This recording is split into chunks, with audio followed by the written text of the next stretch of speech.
Welcome back, everyone. My name is Minovate, and this is my Shifted Reality Let's Play series. In our last episode, we finally finished our wireframing on this massive expansion that is going to become our throne room and personal quarters. But the first things first, we need to deal with this book. And again, just a reminder, my goal is to reach 500 subscribers before the end of the year. 500 by 2025. So if you can help out by subscribing, leave a comment, let me know how I'm doing or how I can improve my videos, I would greatly appreciate it. So let's get going, everyone. This is episode 17 of my Shifted Reality Let's Play series on the Real SMP server. Now this book, Bias wants me to come over and build him a research lab for his city base. And he mentions moving the base from his Raven Rock lab. And I think I know what that is. That's his bunker where he has his trading hall. And I'm going to use a little bit of inspiration from that, even though I know he really liked the tower design steampunk laboratory. So I'm going to take inspiration from both of them as I develop and build the lab inside this building. Now let's see, he has this kind of aesthetic here. No floors, no ceiling, large gaping holes in the wall. But he says he wants it in these side wings and that I can either put in floors or I can make a double tall structure. I'm not really sure which I want to do here. So what I think I'm going to do is I'm going to start him off with a basic design, and then we're going to go from there and let him copy it up and duplicate it as he sees fit. It's kind of weird the way he has these windows lining up with this floor level, though. That's gonna be a little bit tricky if he wants to do multiple floors. And this comes all the way up to that window. And whilst it looks nice on this side, I don't really care for the way it looks on this side. I wonder how much flexibility I can work with that. So if I do any kind of facade on that, it's going to go right in front of this window and ruin the exterior look of it. So that is also a tricky situation. So I met up with Bias and kind of talked to him a little bit about what he was expecting, what I was planning on doing, and generally gave him my feedback on the door. And I did get his permission to change it up and redesign the doors here. He, of course, took the criticism just fine. Okay, so after talking with Bias Icewing, I have definitely come to the conclusion that a totally not evil nor shady First Reich is going to want better security on their research lab than a simple birch door. So, Bias has given me permission to upgrade the doors, and that's what we are going to start with today. Now, I am not a redstone master, I'm not great with it, but I do understand the basics. So let's start here. Iron doors need a redstone signal in order to open. And as we all know, iron is a lot more sturdy than wood doors, so we are going to put in 2 redstone torches that will generate the signal to have these doors in the open position. But we now need to turn those signals off. Now to turn these redstone signals off in order to have the doors closed, let's see, I need to dig down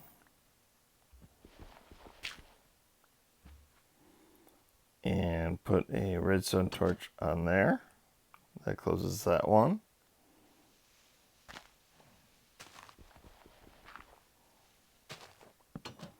And And a redstone torch there, which will close the second one. Now, when these torches turn off and these torches turn on and the doors open, I am going to want to maintain a little bit of a period where they stay off and keep the doors open, so that requires a simple pulse extender. So comparator in, and a comparator out. Let's get rid of this. And now let's connect this up with some redstone. So pulse extender into that one. And how do I do this? Pulse extender into that one. Yes, that should work. And bias. Okay, so opening and closing these iron doors is all going to be powered by a simple item sorter. So a principal item sorter is going to be facing away from the door, and our secondary item hopper is going to be facing into that one. There you go, that's good. And we're probably going to need to clear some more of this out. Okay, so a comparative out of this hopper.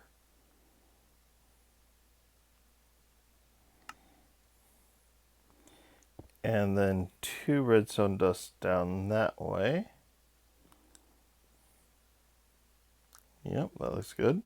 And then a repeater that way. Okay, so when this hopper has enough of a signal to send 2 redstone power down there, it will power the hopper, which will power that pulse extender, which will depower those redstones, which will open up these doors for a short period of time. Now, in addition to setting the signal that way, in typical hopper sorting system scenarios, we are also going to take the signal back this way towards the hopper.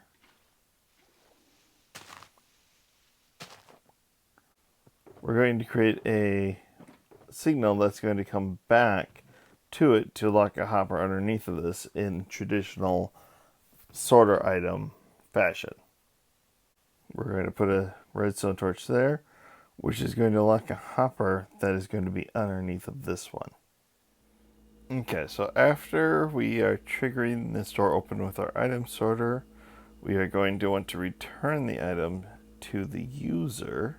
So now that once our item sorter determines the correct item has been placed and opens up the doors, we are going to want to return that item to the user with some use of some droppers. So let's put them right there. And we're going to want to lock in that the item will feed from the hopper into the droppers. Alright, so this will stay locked until the item sorter unlocks it. But once it unlocks it, it will feed that into right there into this lower dropper, which will move up to the top dropper, which will pop it up for the...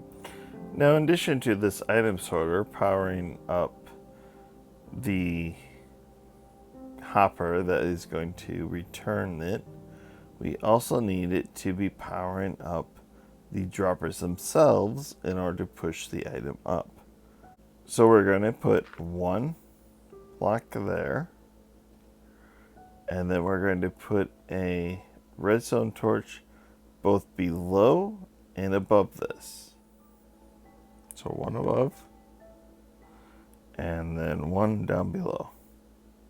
That's going to turn off the other one, and that's going to power our dropper to return our item that is locking in everything to create the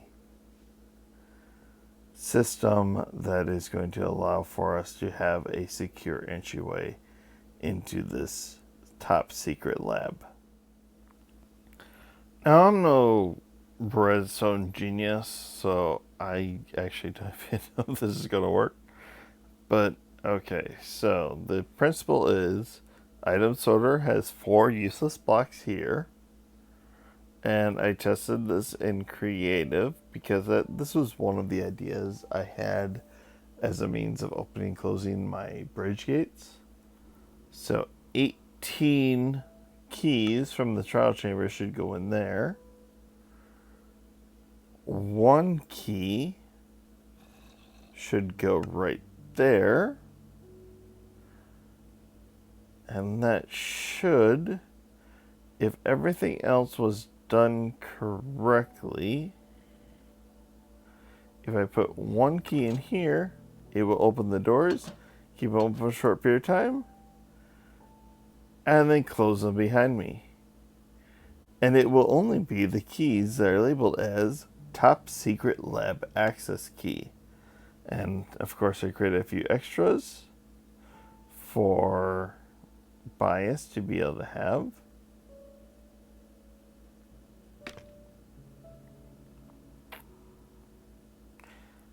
And if I did this correctly, it should pop out the extra key right there in front of the doors.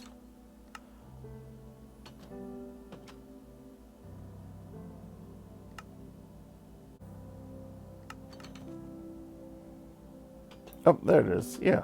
Okay. So it is popping out 1 extra key each time, so that no matter how many times you put 1 in there, as you go through the door, you'll be able to pick up the extra 1. Perfect. Perfect. It is working. First time. Again, this is a design I was kind of playing with for my castle gate bridge. I thought maybe of using ominous keys to open and close the gates as people came and went. But I like how I have it. I think it's a much better fit here. If you would like a full proper tutorial on how to build this redstone key system, let me know in the comments down below. And then, of course, as I am showing it off to Bias, the first thing he does is break it by messing with the key and the number of keys that are in the system. Once this is all done, I'm going to cover this with carpet so you don't actually see the hoppers or the dropper, and that'll just make it a lot simpler.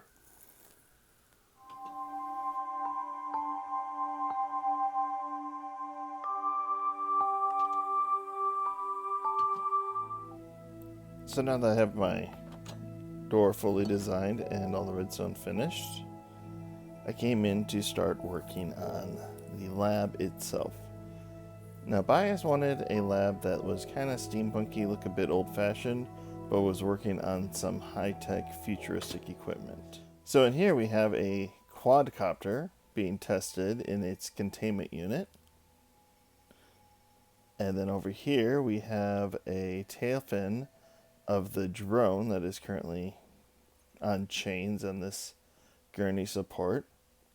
So this is their aviation lab where they are studying futuristic drone technology. Still have some room for another lab over here, and probably a lab underneath of the upper level. But then I started dividing it up on the upper level too to use up the space. And then you remember there's that weird way where like the top of these windows landed up right with the bottom of these windows. I thought that was going to be weird for designing. In order to solve for that, I put some upside down stairs along the top of all those windows just to bring them down one more, make them a little bit more equal to these lower level windows. But we're going to put in more of this copper grating to finish filling up these floors. So I'm out running to another trial chamber to rate it for more copper bulbs because they're expensive and certainly cheaper just to collect them from trial chambers. And Bias asked me if I can't add in a prototype jet engine for the next part of this lab. Well, the thing is, I don't actually know how to make a jet engine. Now, what I do know about turbines, just in a general sense, is it's a large circular intake that then has some form of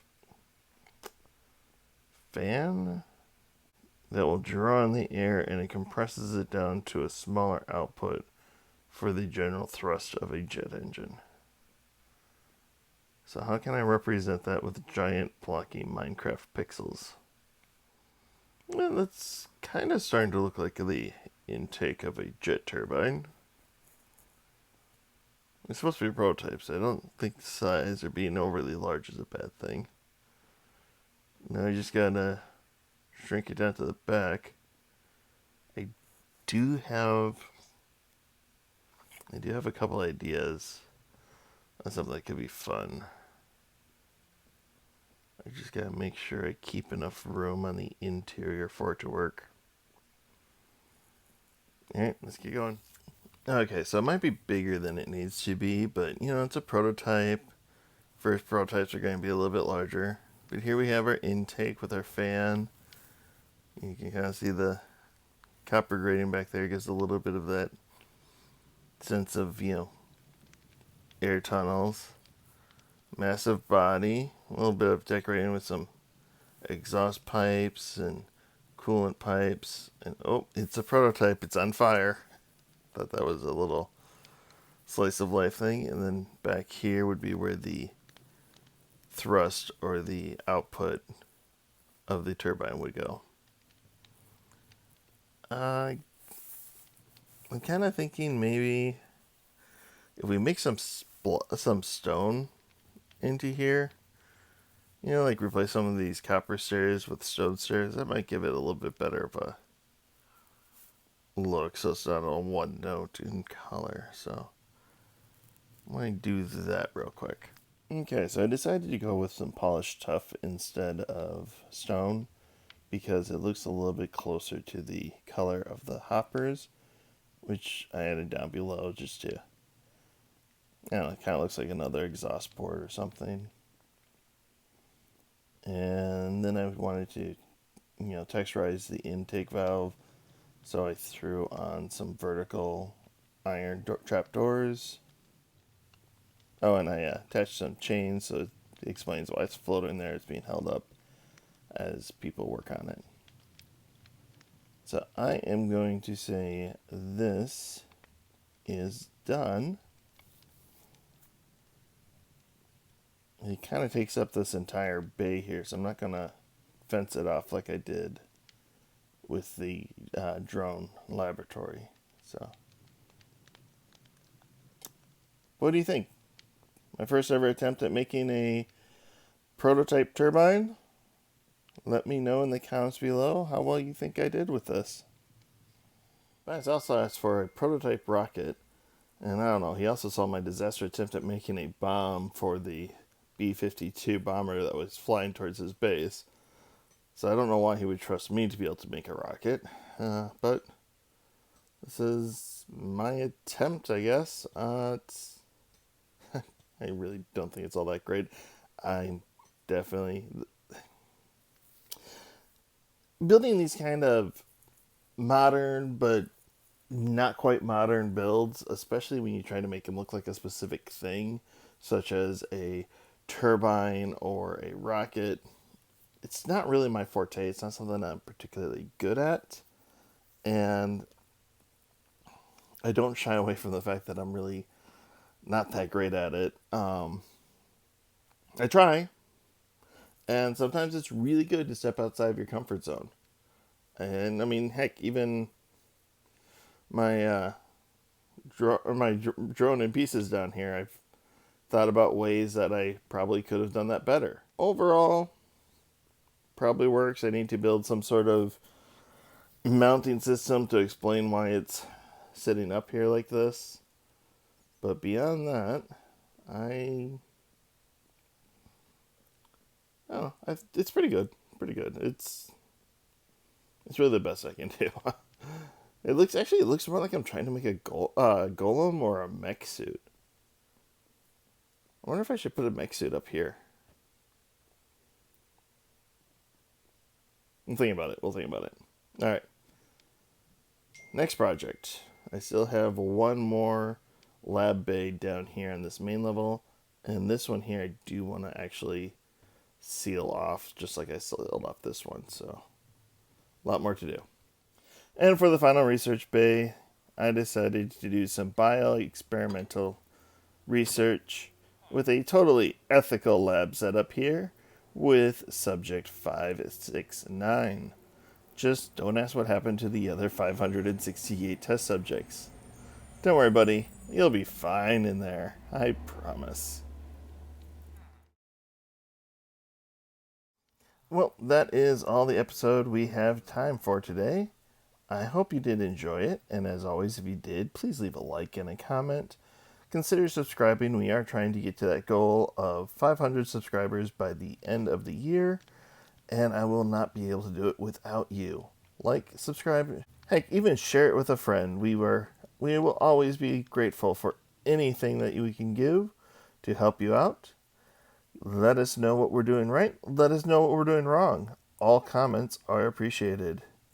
And until the next day, goodbye, everyone.